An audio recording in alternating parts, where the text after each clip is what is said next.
मागच्या ब्लॉगमध्ये तुम्ही पाहिलं की आम्ही आलो आहोत कोकणामध्ये आणि कालचा पूर्णपणे दिवस आमचा गेला होता दिव्यागर बीचवरती. नाईटला आम्ही तिथंच राहिलेलो होतो, मुक्काम आमचा तिथेच झालेला. सकाळी 8 वाजता उठलो आणि सगळे रेडी होऊन निघालो होतो पुढच्या प्रवासासाठी. सगळ्यात आधी हे दोघे उठून बसलेले आणि असा त्यांचा झोका चाललेला. त्यानंतर आम्ही निघालो पुढे जाण्यासाठी. कृष्ण दामोदर राम नारायण जानकी वल्लभ.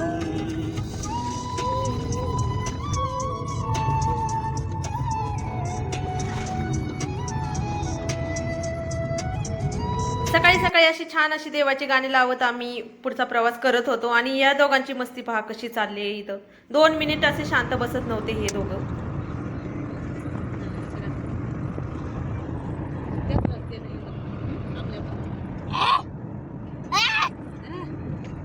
पूर्ण प्रवासात या दोघांची अशी मस्ती चालू होती. एकमेकांचे नुसते नाक तोंड ओढत होते आणि मी मास्क लावून बसले होते कारण मला गाडीचा गॅस जो असतो तो म्हणजे तो सहनच होत नव्हता. त्यानंतर असे काहीशे वेडीवाकडे वळणे घेत घेत आम्ही थोडंसं पुढं गेलो आणि भूक लागली म्हणून म्हटलं रायगड चढण्याआधी आपण नाश्ता करून घ्यावा. तर आम्ही छान अशी झणझणीत मिसळ मागवली होती. एका ठिकाणी थांबलेलो. नाश्ता झाल्याच्या नंतर आम्ही निघालो परत पुढे जाण्यासाठी. आज जायचं होतं आम्हाला रायगड किल्ल्यावरती. रायगडाच्या पायथ्याशी पोहोचलो, पण गर्दी तर एवढी सारी होती. रोडच्या दोन्ही साईडनी भरपूर सारे अशा 4 व्हीलर लागलेल्या होत्या. एवढ्या सारे 4 व्हीलर पाहून आम्ही निघालो होतो रोपवेच्या दिशेने. म्हटलं आता एवढी सारी गर्दी म्हणजे रायगडावरती तर भरपूर गर्दी असणार आहे. त्यातली त्यात संडे असल्यामुळं भरपूर सारी गर्दी राहते इथं. आम्ही रोपवेच्या साईडला गेलो, पण रोपवेला जवळजवळ आम्हाला 12 वाजले होते तिथं.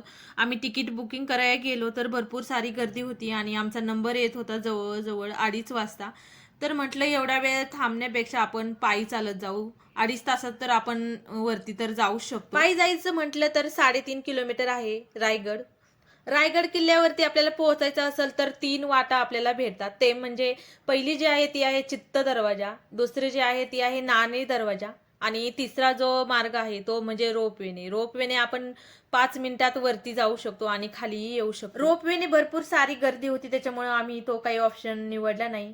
चला म्हटलं आपण पायीच जावं. त्याच्यामुळं असं टोप्या वगैरे गॉगल वगैरे घालून आम्ही रेडी झालो जाण्यासाठी. भरपूर सारं ऊन होतं. 12 वाजता तर तुम्हाला माहिती आहे किती ऊन असतं. सर्वांनी टोप्या वगैरे वेअर केल्या होत्या आणि गॉगल्स पण लावलेले होते. असं आमचा प्रवास चालला होता गप्पा टप्पा मारत. आम्हाला काही वाटत नव्हतं तसं तर पायी चालायलाही.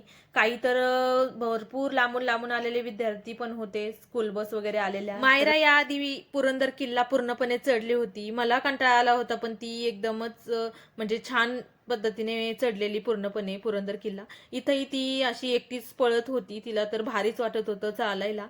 एकदमच पूर्ण गड चढणे काही पॉसिबल नव्हतं, त्याच्यामुळे आम्ही थोडंसं थांबत थांबत चाललेलो. भरपूर सारं ऊन होतं. मायराला थांब म्हटलं की ती अशी पुढं पळत होती. तिला असं झालं तर मी कधी वरती जाईल, एक पहिला नंबर माझाच आला पाहिजे असं तिला वाटत होतं. पायी जाऊन एकदमच गड चढणं काही पॉसिबल नव्हतं, त्याच्यामुळे आम्ही असं थोडंसं सावली पाहून थांबत होतो आणि मुलांना हवं ते घेत होतो थोडंसं एनर्जी येण्यासाठी. असं पाहिलं तर खूप जवळ वाटत होतं. ते समोर जे टोक दिसतंय त्या टोकाला आम्हाला जायचं होतं. तिथं आहे टकमक टोक. तर त्या टोकाला जायचं होतं. पाहता तर खूपच जवळ वाटतंय, पण खूपच अवघड आहे तिथपर्यंत पोहोचणं. नंतर तर मुलं पण थोडीफार कंटाळा करत होती, कारण ऊन होतं भरपूर सारं आणि असं थांबत थांबतही प्रवास आम्ही करत होतो मुलांना पाहून. कशात आणि फायनली 2.5-3 तासांनंतर आम्ही रायगडावरती पोहोचलो. रायगडावरती पोहोचल्या पोहोचल्या शिवाजी महाराजांचे मूर्ती दिसली समोर. महाराजांना अभिवंदन करून आम्ही बाकीच्या गोष्टी पाहण्यासाठी गेलो. भरपूर सारी गर्दी होती वरतीही. तर तुम्हाला सांगते मी तिथे काय काय पाहण्यासारखं आहे. रायगड किल्ला फिरवून पूर्ण गायडन्स देण्यासाठी लोक अवेलेबल असतात तिथे, बट आम्ही काही गायडन्स वगैरे घेतलेलं नव्हतं. तर सगळ्यात आधी आपण पाहू शकतो तिथे जय विजय बुरुज महाराजांचा असतो आहे म्हणजे तिथे अवेलेबल. दुसरा जो आहे तो आहे हत्ती तलाव. तिसरं जे आहे आपण शिरकाई देवीचं मंदिर म्हणजे तिथं पाहण्यासारखं आहे. चौथं जे आहे ते आहे नगरखाना आणि 5वं जे आहे ते आहे छत्रपती शिवाजी महाराजांचा दरबार पण तिथे आहे.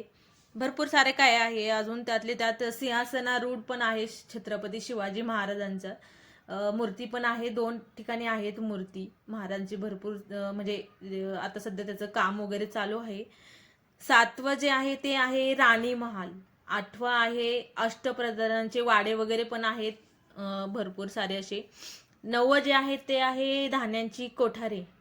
10वं जे आहे ते आहे राज चिन्ह आणि नाणी बनवणारे टंकसाळे आहे महाराजांचे. नाणे वगैरे बनवले जायचे काळी तेव्हाचे.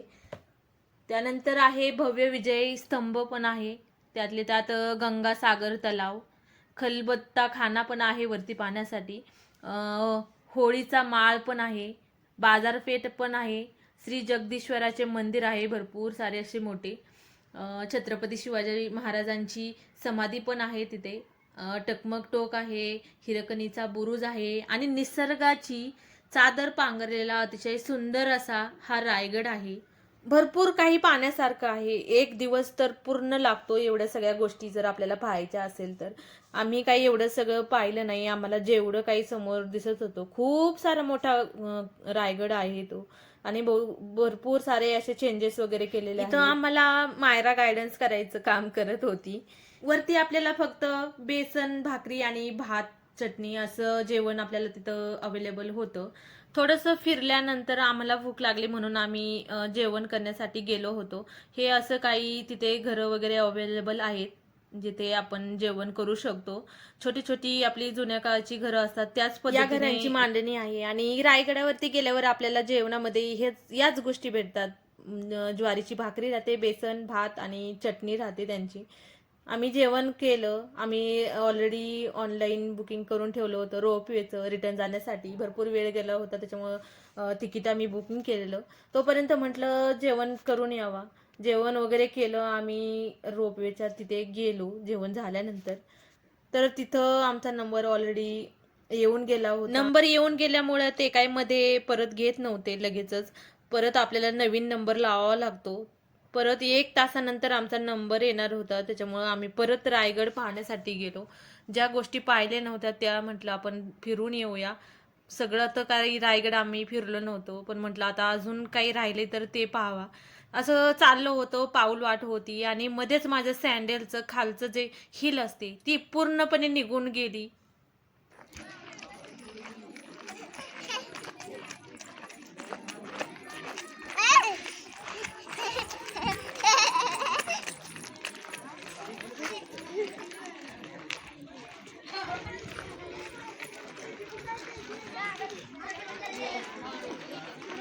परत थोडासा रायगड फिरल्यानंतर आम्ही निघालो रोपवेच्या दिशेने. या साईडला आहे रोपवेचा मार्ग.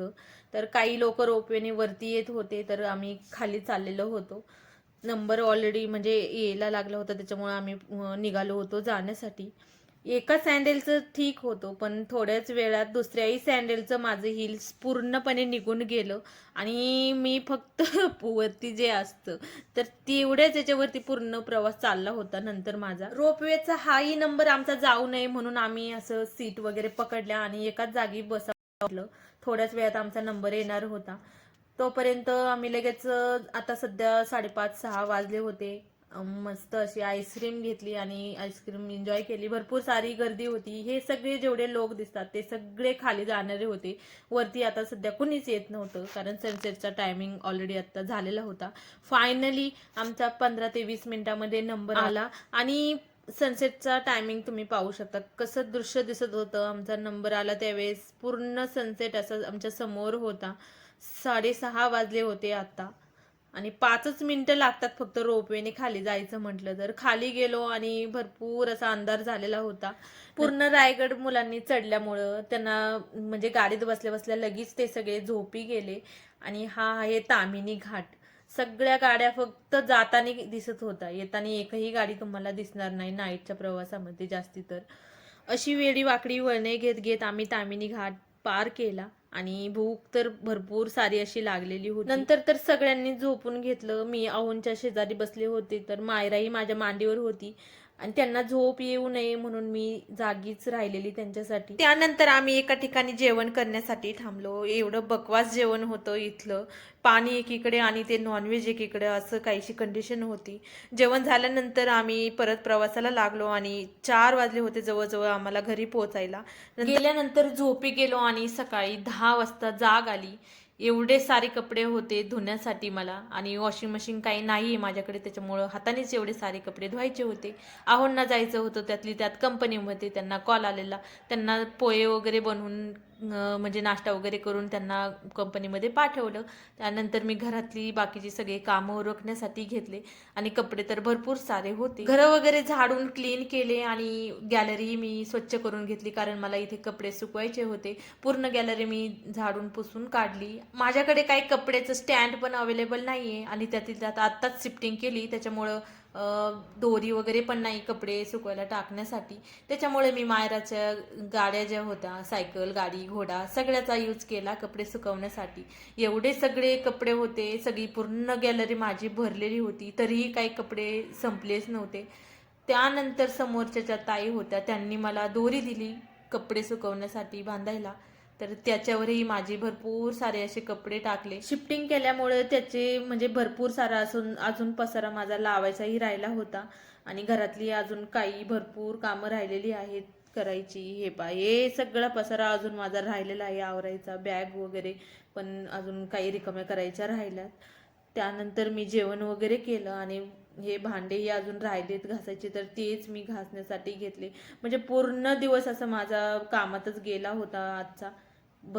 फिरायला भरपूर भारी वाटतं, पण आल्यानंतर जो कामाचा लोड असतात तो म्हणजे एकदमच डोक्याला हेडॅक असतं. प्रवासाने माणूस पूर्णपणे असा थकून जातो. तुम्हाला काय वाटतं याविषयी मला नक्की सांगा. दिवेआगर बीचवरचाही कोकणातील जो व्हिडिओ आहे तर तोही मी अपलोड ऑलरेडी केलेला आहे. तुम्ही जर पाहिला नसेल तर नक्की चॅनलवरती जाऊन पाहू शकता तुम्ही. ब्लॉग जर आवडला तर नक्की लाईक, शेअर आणि सबस्क्राईब करा. बाय.